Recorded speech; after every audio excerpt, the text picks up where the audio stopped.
In a small, forgotten town nestled between misty mountains, there stood an old Victorian mansion known as the House of Fears.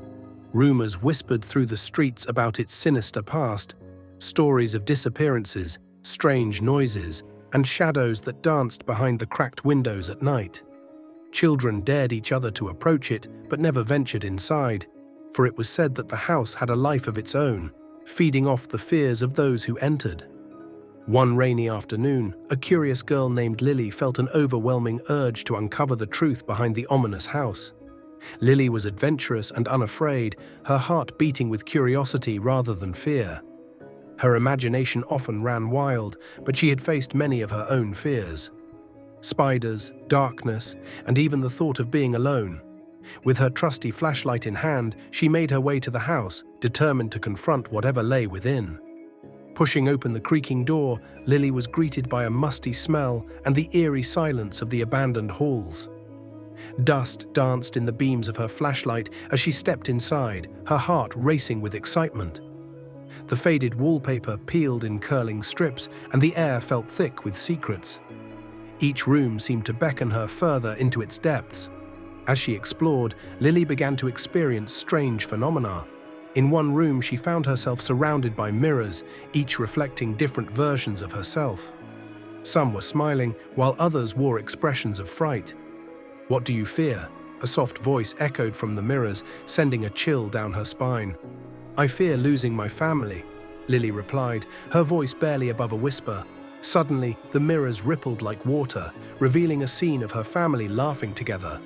But it shifted, showing her standing alone in a dark room, calling for them, but getting no reply. Tears welled up in her eyes as she felt her heart ache with the fear of being alone. Determined not to let the house control her, Lilli pressed on, discovering a library filled with dusty tomes. As she flipped through the pages, the words began to swirl. Each book unveiled memories of people who had entered the house, exposing their deepest fears and regrets.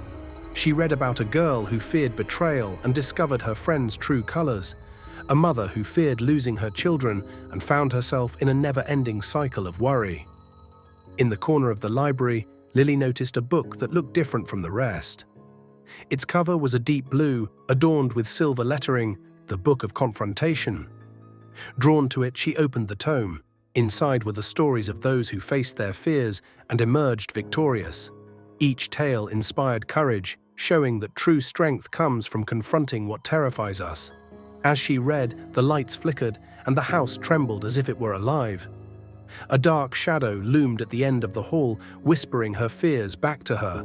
"You cannot escape me. You belong to me." But instead of running, Lilli stood her ground, realizing the only way to break the house's spell was to confront the darkness within and acknowledge her fears. "I am not afraid of you," she shouted, her voice echoing through the emptiness. "I will face my fears, not hide from them." With that declaration, the darkness surged toward her, but rather than feeling fear, Lilli felt a warm light begin to grow in her chest. The shadow recoiled, and the house shook violently as though it was releasing the pent-up energy of all the fears that had accumulated over the years. In that moment, the once menacing walls began to shift. The peeling wallpaper transformed into beautiful murals depicting joy, strength, and courage. The whispers of despair faded, replaced by laughter and hope.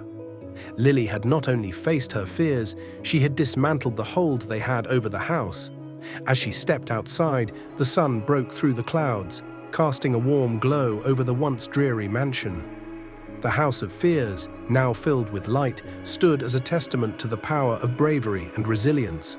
Lilli knew that she would share her story throughout the town, inviting others to confront their own fears and uncover the strength that lay within. No longer a house of nightmares, it became a place of courage, a sanctuary for those ready to face the shadows in their lives. And with each brave soul that entered, the house transformed further, becoming a beacon of hope for all who dared to dream of conquering their fears.